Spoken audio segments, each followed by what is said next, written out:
நீ நெஞ்சு பொறுக்குதில்லையே, மணிமேகலைக்கு இப்படி நடந்துச்சு, பிரியங்கா இப்படி நடந்துச்சுன்னு எல்லாம் கொதிச்சுட்டு இருக்கிறதுக்கு பதிலா சரி நம்ம ஒர்க் பிளேஸை புலிஸ் இல்லாமல் மாதிரி ஆக்கிறதுக்கு முயற்சி பண்ணலாம்.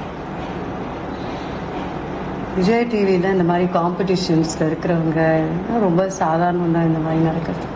காம்படிஷன், ஒருத்தர் வாய்ப்பை கிடைக்கணும், நான் ஒரு 2 லைன் எக்ஸ்ட்ரா பாடிடணும், அவங்கள விட அவங்களுக்கு ஒரு பாட்டு கம்மியாக கிடைக்கணும், அது ரொம்ப நார்மல். அதெல்லாம் ரொம்ப தாண்டி தான் வந்திருக்கேன் நான். அதனால் எனக்கு பெரிய புதுசாகவே தெரியல.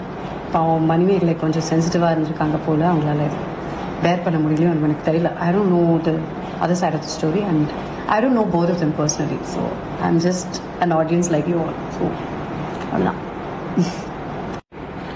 விஜய் டிவியில் 2 செலிப்ரிட்டிஸ் அடிச்சுக்கிறாங்க.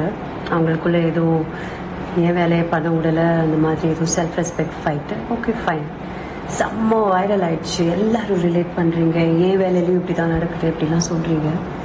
ஆனால் அந்த உலகத்தில் எல்லா விமெனுமே ரிலேட் பண்ணக்கூடிய தாண்டி வந்திருக்கக்கூடிய ஒரே problem sexual misbehaviour at work place.